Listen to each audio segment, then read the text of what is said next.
Jangan ke sana, sana ada kerajaan jin. Ya memang biasanya ada. Misalkan kita jalan-jalan ke hutan atau kemana kan, jangan ke sana atau ke sungai. Ada kerajaan jin katanya. Memang kerajaan dan memang terstruktur dari mulai bawah sampai atas pun seperti kerajaan.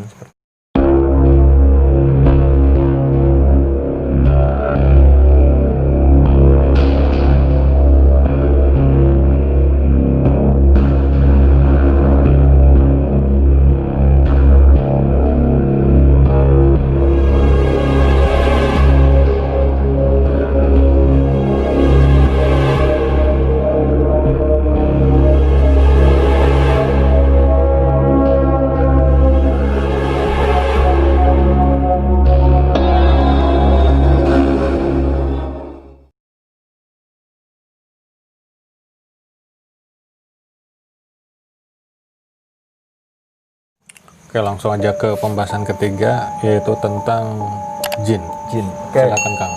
Siap. Seperti yang sudah ada di Al-Quran, yang ada dari hadis juga, yang namanya jin itu sama seperti kita, seperti manusia.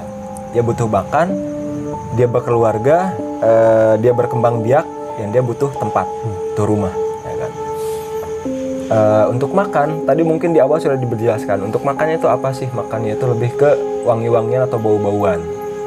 Contoh kan misalkan ada kan yang ada yang kerasukan misalkan kan, saya mau minta menyan gitu kan, saya mau minta kopi, saya mau minta bunga setaman ya kan. Nah kan yang dilakukan cuma dia hirup aja ya memang gitu makannya ya kan, atau enggak pengen merokok kretek katanya kan, dia nggak akan nyedot merokok ya kan. Tapi kalau misalkan ada orang yang bilang dia kesurupan, dia jerit-jerit, dia histeris ya kan, terus minta kopi apa, terus dia minum, itu bukan kesurupan kan, itu namanya histeria. Histeria itu bukan kesurupan, itu suatu gejala psikologis. Bisa disembuhkannya pun nggak kayak orang kesurupan, beda. Mau kita bacain dari Al-Fatihah sampai Anas pun nggak akan sembuh, karena itu gejala psikologis. Ya kan, kayak misalkan ada yang kesurupan, wah jerit-jerit, teriak-teriak ya kan, udah manggil ustadz, manggil orang pintar gimana pun tetap nggak bisa sembuh, nggak akan sembuh karena itu gejala psikologis. Nyembuhinya ya gampang juga. Kan misalkan nih udah kerumunan nih, ya udah kerumunannya bubarin, sisakan misalkan 3 orang di situ yang ada di ruangan, dan salah seorang kalau bisa orang yang mungkin bisa dibilang bisa buat dia nyaman. Kayak misalkan anak cewek kan biasanya geng-gengan kan. Siapa nih CS yang paling dekat sama dia? Ya udah, biar dia dipeluk sama dia, ngobrol sama dia, ditenangkan sama dia. Syukur-syukur kayak misalkan Kang Gagas nih kan ngelatih kan. Ada anaknya kan udah tingkat stresnya tinggi, lagi pelantikan, tiba-tiba bek tumbang jerit-jerit ya kan. Ada misalkan orang yang memang anak yang bisa ya kan. Tapi ketika dia bacain ini, bacain itu, didorong energi tetap kayak gitu. Ya udah, simpel aja. Tinggal kita kasih dilembutin ya kan, udah deh tenang-tenang, tahu gimana, ambil temennya, suruh dia tenangin, udah nggak usah kita apa-apain, sembuh dia. Atau nggak suruh tidur, selesai. Misalnya kesurupan, pencet aja jempol kanannya, bacain Fatihah, jerit-jerit. 2 menit kemudian atau paling lama 2 jam sembuh deh. Tuh bedanya kesurupan dan histeria ya kan. Makanya untuk biasanya sih ketika pelantikan ya kan, ketika tingkat stres sudah mulai puncak-puncaknya, itu biasanya banyak kasus histeria, bukan kesurupan, beda. Oke, balik lagi ke tadi pembahasan tentang makhluk jin. Itu sama kayak kita, dia makan, dia berkeluarga, dia juga ibadah. Ya kan? Orang ada yang manusia ada nggak yang nggak ibadah? Banyak. Ya kan? Nggak usah sebutin. Dia juga ibadah, karena ada kan yang jin Islam ya kan, misalkan masuk nih kan kesurupan ya kan, kesurupan.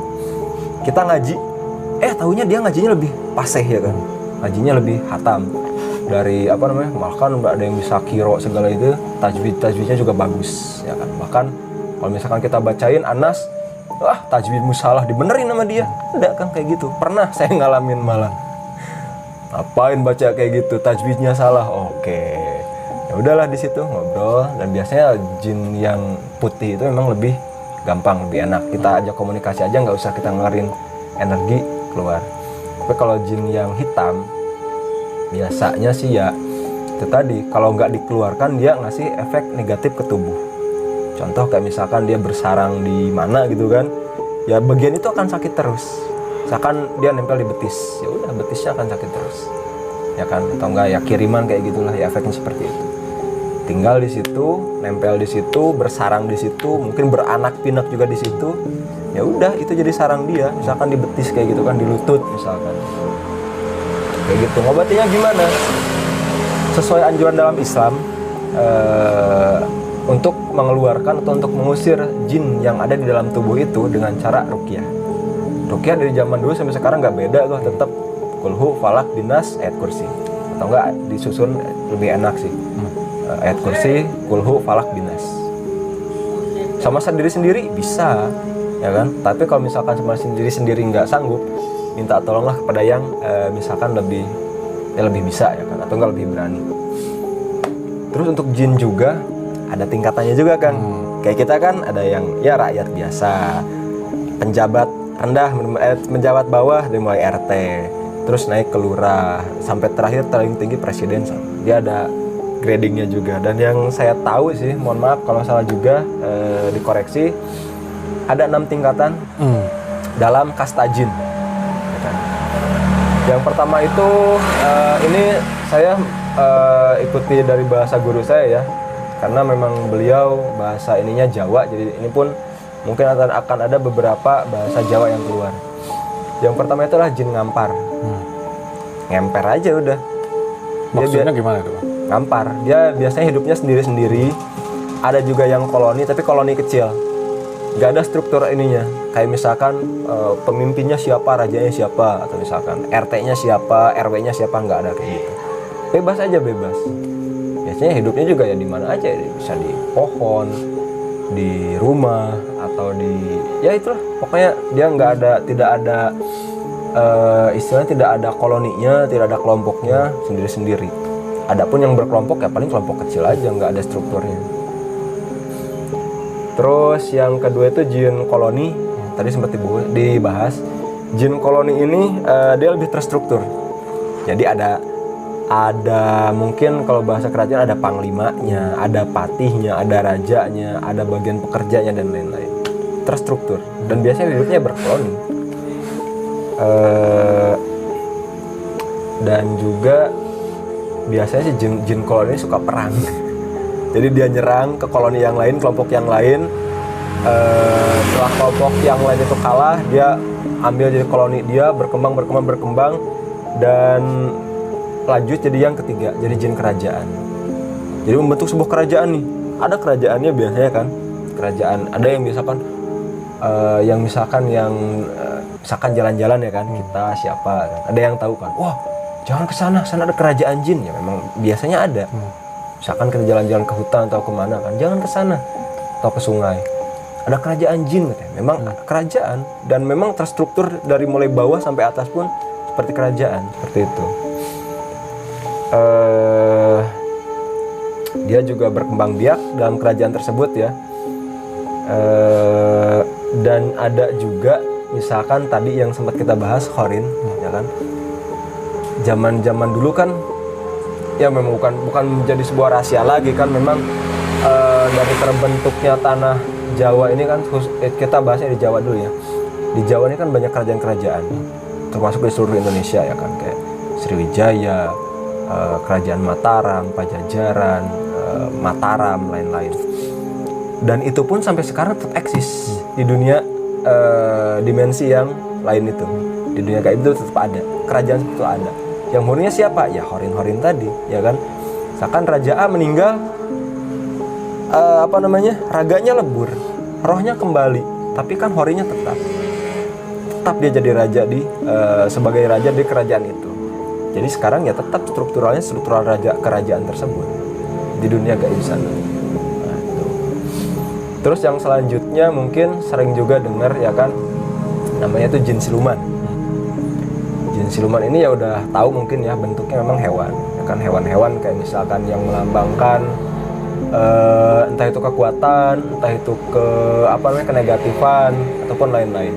Kayak misalkan ular atau enggak anjing, monyet, yang umum kayak macan, singa, naga, tapi naga ini jarang. Karena untuk naga biasanya sih itu energinya, saya ada teman dia punya khodam naga, itu energinya benar-benar pure, murni sekali, murni dan gede banget. Energinya gede. Dan biasanya pun teman saya tuh biasanya sih kalau dulu waktu di sana tiap malam Jumat kita ngasih makan naganya. Kita nangkapin lah jin-jin yang tadi kayak jin-jin ngampar kan, ada yang lewat, ada yang di pohon, kita tangkep, kasih makan, tangkep, kasih makan. Ngasih makan tuh kan intinya kan dia nambah energi kan, jadi kan nambah cakra. Tadi kan tiap-tiap seperti yang dibahas sebelumnya, tiap-tiap makhluk kan dia punya cakra. Artinya kita ambil, terus kita masukin cakranya ke dia, kita gabungin. Ya sosoknya jadi lebur. Kalau misalkan makhluk dia punya cakra tapi lemah, dia gak akan berwujud. Kayak misalkan pakai bahas istilah aja ya, nggak pengen saya dia datang. Jadi poci atau jadi kun-kun, ya kan? Itu artinya memang dia punya cakra, dia punya energi. Dan ketika misalkan dilihat oleh kita, yang terwujud, yang dia wujudkan itu sesuai dengan apa yang kita bukan intelektual kan, yang kita bayangkan. Kayak misalkan jadi kun-kun kan, ya memang yang dibayangkan kita kun-kun, dan dia bisa membaca kita langsung jadi seperti itu. Misalkan oh berubah lagi, ya itu sesuai dengan pikiran kita berubah, dia pun mengikutin. Makanya. Tapi kalau energi kita lebih gede, apalagi energi positif kayak misalkan yang sering ibadah, jangankan yang lemah, yang kuat pun ragu-ragu buat ngedeketinnya. Terus yang selanjutnya tuh ada jin purba. Jin purba ini biasanya memang jin-jin yang umur tua. Kayak dulu kan, di video sebelumnya kan saya sempat bilang kan, yang ada yang dari gunung, ada yang dari air. Nah, yang dari air itu jin purba. Dan jin purba ini biasanya bentuknya badannya besar, ya kan, badannya besar. Mungkin bisa jadi hidupnya di kerajaan ketika dulu. Dan ya energinya besar. Ada yang negatif, ada yang positif. Terus yang terakhir itu adalah jin marakayangan. Maksudnya apa sih marakayangan? Itu adalah jin-jin yang hidup di udara, yang di awang-awang lah, ketinggian ya kan. Dan dari sifat, bukan sifat sih, dari tempat jin sendiri itu pun menurut hadis apa ya tadi saya lupa, ada hadis yang menyebutkan jin itu ada yang di bawah tanah, di atas tanah, dan di langit. Jadi istilahnya klasifikasinya kan, entah apalah nama bahasanya.